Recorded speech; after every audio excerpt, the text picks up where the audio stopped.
Chapter 5 of Tractate Yevamos deals with some further particularities in regards to the laws of the Levirate marriage, specifically points on betrothal or divorce, which are basically less effective methods of Yibum or Chalitza in their situation. The Mishnah says, in regards to the laws of Yibum, if the marriage falls between two widows or two brothers, there's no validity to the second divorce document or to a second betrothal or to a second Yibum or to a second Chalitza. The rabbis say there is actually validity to a second divorce document or to a second betrothal. If a brother-in-law betrothed the widow and then divorces her, he still needs to do chalitza. If he betrothed her and then did chalitza, he needs to divorce her. If he betrothed her and then did yibum, that makes a valid marriage. If he divorced her and then betrothed her, he needs to divorce her and do chalitza.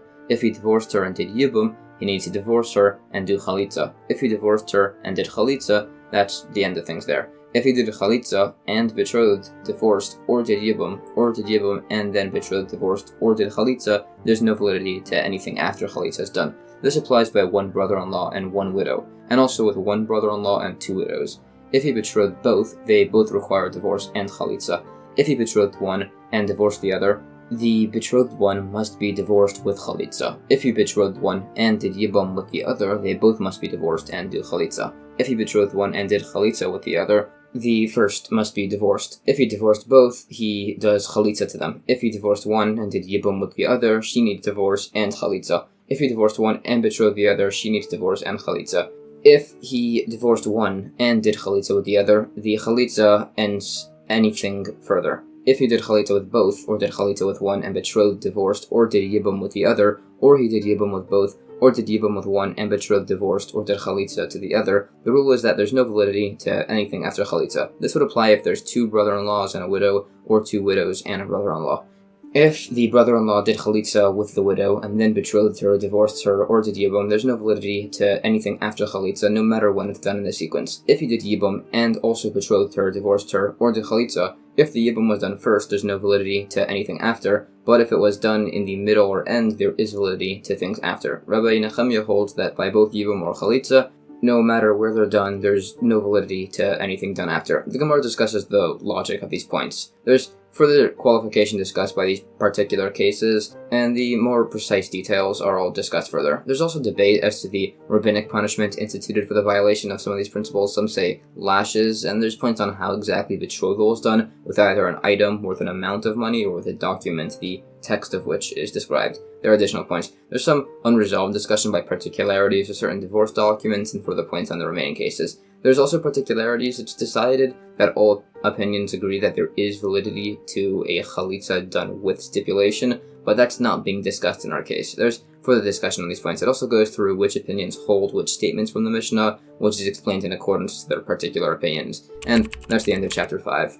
Chapter 6 of Tractate Yevamos continues points on the practice of the Levirate marriage, now on particularities as to the actual performance of the yibum service. The Mishnah says if someone cohabited with the woman he was to do a yibum with, whether on accident, not with this as his intent, under coercion, or willingly, no matter which of them is in any of these situations, it's valid to do yibum and they're married, and there's no particularities in regards to the manner of cohabitation. These principles of cohabitation would also apply in regards to not being with any of the forbidden listed relatives, or someone disqualified from marriage, like a widow to a Kohen Gadol, or someone who did chalitza, or to a divorcee to a Kohen, or otherwise. The Gemara says that even when the male cohabited on accident and the woman did so with improper intents, even though neither intended to do the mitzvah, it's still valid. There's a lot of debate as to what exactly it means to be coerced to cohabit with someone. Some suggest that he was forced, literally. Some say he was sleeping while it occurred. Some say the case is that he fell off a roof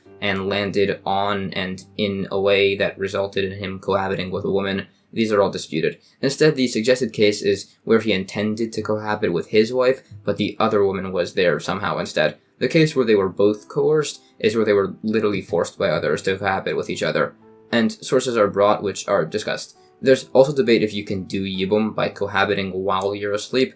It's disputed. Some say there's a difference between sleeping and dozing, which is defined. Another ruling, if somebody falls off a roof and lands on a woman cohabiting with her, He's liable to pay her for damage, pain, unemployment, and medical costs, but not for humiliation, as that's only paid if it's intentional. And also, this is not a valid form of Yibum. Also, if someone intended to press themselves against a wall, but the widow somehow got in the way, this is also not a valid form of Yibum.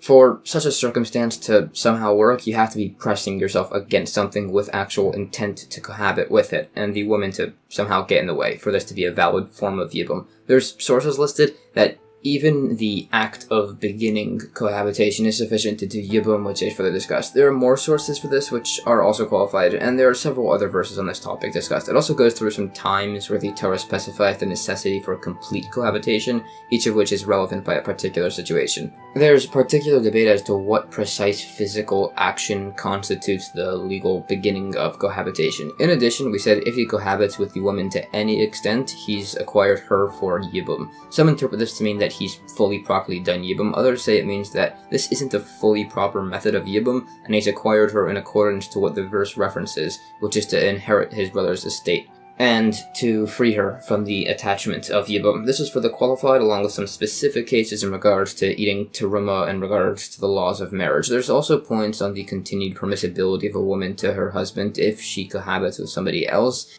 If it was consensual, meaning it was effectively adultery, she can no longer be with her husband. If it was not consensual, she can still be with her husband, but it implies that if the husband was a Kohen, they can no longer be married.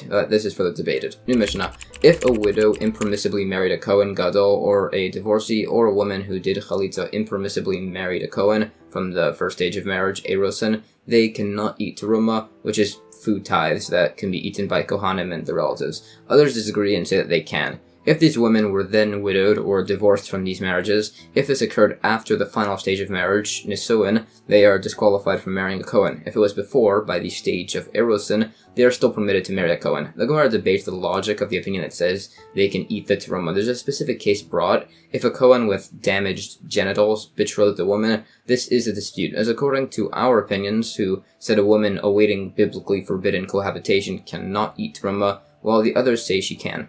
It's explained that the cases are comparable. Abaya says as she can eat teruma if he's not cohabiting with her after becoming injured, and Rava says as there are others who are now allowed to eat teruma, being their slave. Abaya did not hold like Rava here, as he says you can derive laws of matrimonial acquisition from other laws of matrimonial acquisition, and not from acquisition of slaves. Rava would disagree with Abaya, as by the case of the injury, she was eating teruma before he got injured. This is further debated. There's also a question if a maimed Kohen can marry the daughters of a convert. It's disputed who this question was asked in accordance with. It said she's allowed to marry a Kohen, but is not fully considered to be a part of the Jewish people, so could eat teruma if married to a Kohen. With all the cases where a Kohen marries someone forbidden to her, there's dispute if the chuppah, the formal entry of the bride into the husband's domain to complete the marriage, if this has any legal significance. Shmuel and Rav hold that, as discussed by a later case, if, God forbid, a Kohen marries a girl 3 years or younger, she still cannot be legally cohabited with, and cannot legally do chuppah, unlike a girl above that age where cohabitation would be considered legally significant, although it goes without saying that that's not something that should be done ever. There's further dispute on other points in regards to eating teruma by the laws of marriage. There's additional particularities discussed in another case,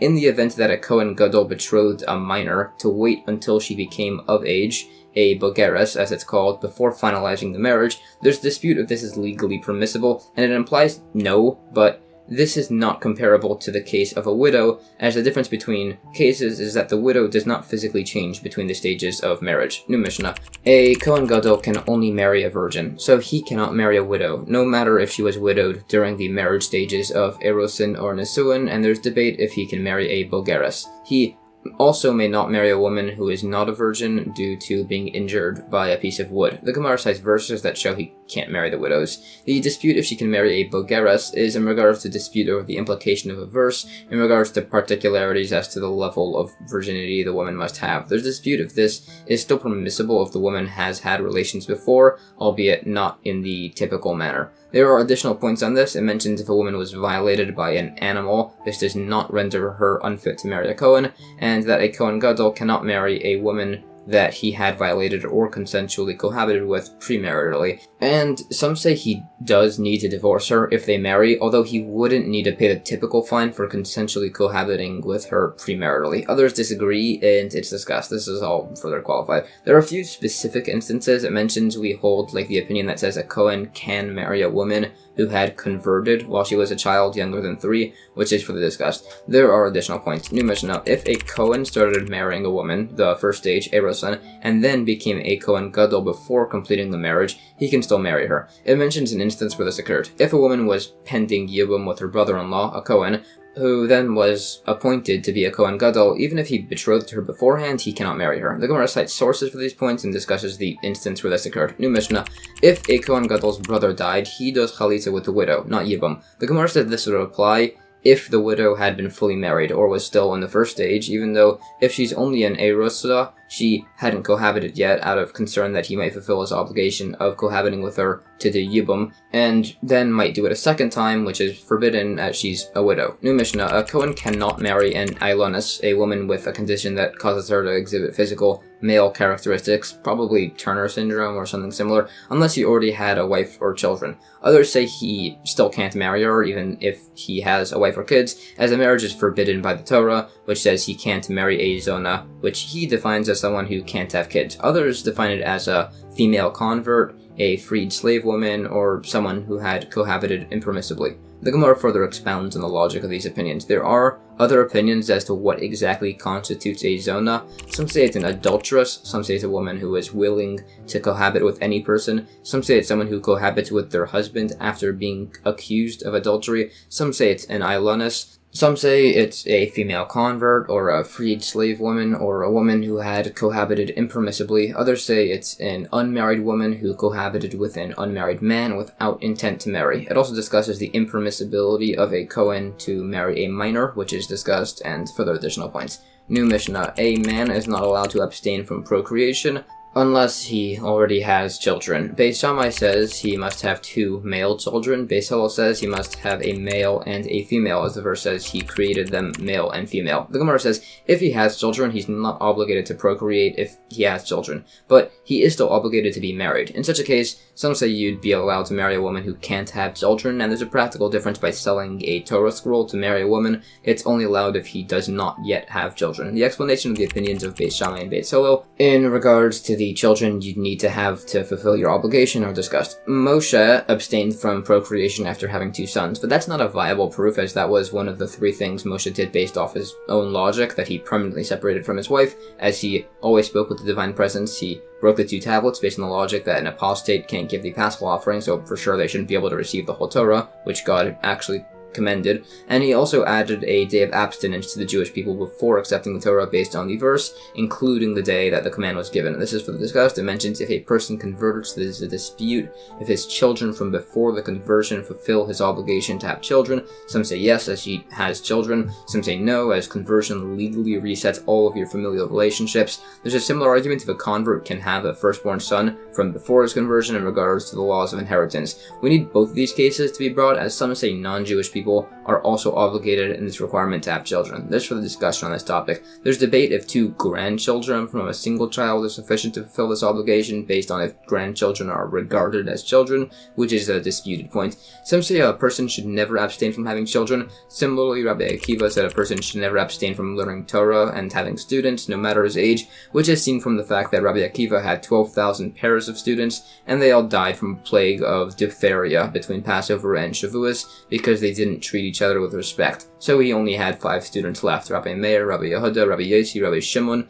and Rabbi Elazar ben Shamua, and he continued to teach them from there. A side point: the day that this plague ended, and also the day his student, Rabbi Shimon bar Yochai, passed, have been instituted as a holiday, the holiday of Lag BaOmer. Anyways, we hold like this opinion that a person should never abstain from having children. There are other miscellaneous points on the high importance of being married, saying without it a man has no Torah or peace or similar, and it speaks about the conjugal obligation of a husband to his wife.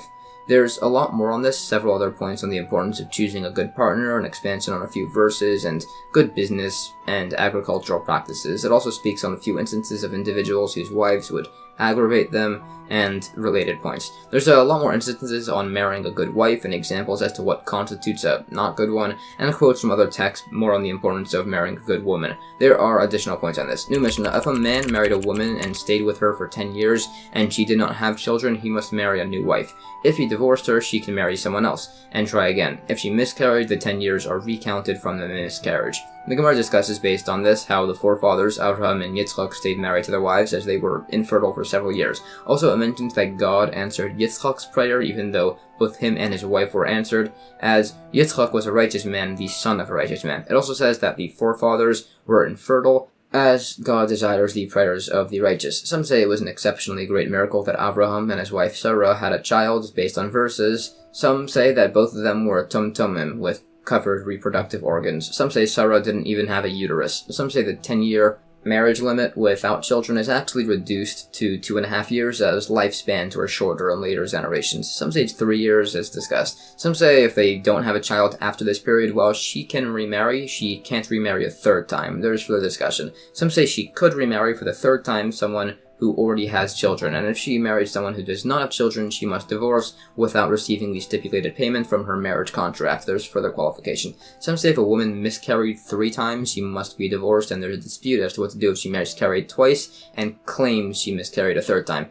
It's ruled that we believe her, as she wouldn't want to be established as a woman who frequently miscarried. New Mishnah: it's an obligation to be fruitful and multiply, which applies to men, and some say it also applies to women. The Gemara brings and discusses the verses as source. It also says a ruling, the same way it's a mitzvah to rebuke someone if they'll accept it, it's also a mitzvah to not rebuke somebody if they won't accept it. Some say it's even a mitzvah to not tell the truth if it'll keep the peace between people, as learned from the incident with Yosef and his brothers and Shmuel secretly anointing David. There's dispute as to who we follow in regards to if it's also a woman who has the obligation to have children. This is further discussed. It concludes that women are exempt from this obligation, and it gives an instance of a case where the rabbis forced a man to fully free his half-slave so she could marry a free man, but that was only done as she was frequently cohabiting with other men. And that's the end of chapter 6.